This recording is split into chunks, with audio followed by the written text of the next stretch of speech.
আর আপনি তো খুব খুশিতে আছেন।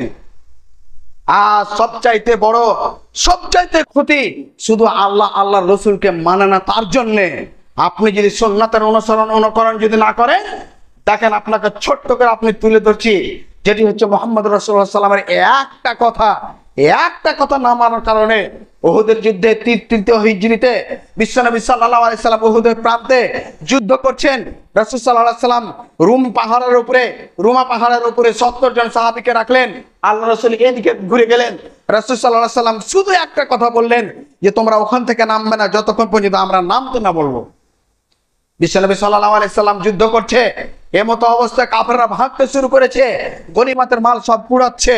আল্লাহ রাসূল সাল্লাল্লাহু আলাইহি সাল্লামের এই অবস্থা দেখে সবাই যে আমরা জয়, ওখান থেকে তাদের মধ্যে আলোচনা করতে লাগলো। আল্লাহ রাসূলের উদ্দেশ্য ছিল এই জয় করা, এখন তো আমাদের জয় হয়ে গেল, আমরা নেমে যাই।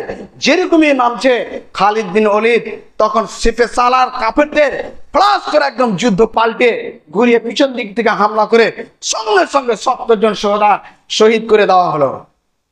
কেন? নিজের বিবেক বিবেচনা শুধু লাগালেন তার জন্য, যে মনে হয় এরকম আল্লাহ রসুল বলছেন যে তোমাকে বিবাহতে এই থুবড়ার অনুষ্ঠান করতে হবে না, হয় তো কোনো মানা যায়? আরে আংটি পরা চলবে না, বলছে হয় ছাড়ে তো, অত কি মানা যায়? তুমি নাকি আহলে হাদিস, আহলে হাদিসের বাচ্চা, আহলে হাদিস খালি স্বামী আল্লাহ বলে দিলে আহলে হাদিস হয়ে যাবে। আহলে হাদিস আল্লাহ রসুলের মোহাব্বত, ওকে বলছে যে মেয়েদের কাছে বিবাহ পড়ানো যাবে না, এখানেই পড়াতে হবে। বুঝি এত কি মানা যায়? তোমাকে খতম করে দিবে, বলে দিচ্ছি তোমাকে অপমান হতেই হবে, তোমাকে লাঞ্ছিত হতেই হবে, তোমাকে অপমান হতেই হবে, তোমাকে প্যারালাইসিস হয়ে পড়ে থাকতেই হবে। তুমি আল্লাহ রসুলকে অপমান করেছো, আল্লাহ রসুল তোমার মতো আমার মতো ঝগড়া করবে না। ঢিল দিয়ে রেখেছে, ইন্না কাইদামাতিন, তার ধরাটা খুব শক্ত হবে। ব্রাদারান ইসলাম, বুঝাতে চেয়েছি বিশ্বনবী সাল্লাল্লাহু আলাইহি সাল্লাম যেরকম করে চলেছেন সেটাই কল্যাণ আছে।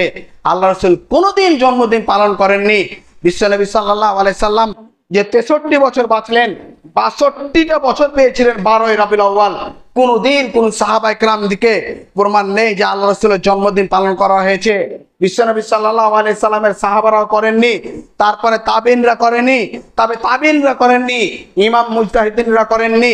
আজ আমরা জানেছি শুনেছি এই যে শুরু হয়েছে, এটা হচ্ছে কেউ কোন রিওয়ায়াতের মধ্যে পাওয়া যাচ্ছে 300 বছরের পর, 600 বছরের পর কেক কাটাকাটি আর জন্মদিন পালন করতে শুরু হয়েছে ইরান থেকে পাক ভারতের মধ্যে এসেছে, আর আমরা আজকে পালন করছি। দলিল সবাই কি দিবে? দলিল সবাই হয়। ভাই আপনাকে বলছি, আপনার আমি দুশমন নই, আপনাকে বাঁচাবার জন্যই বলছি।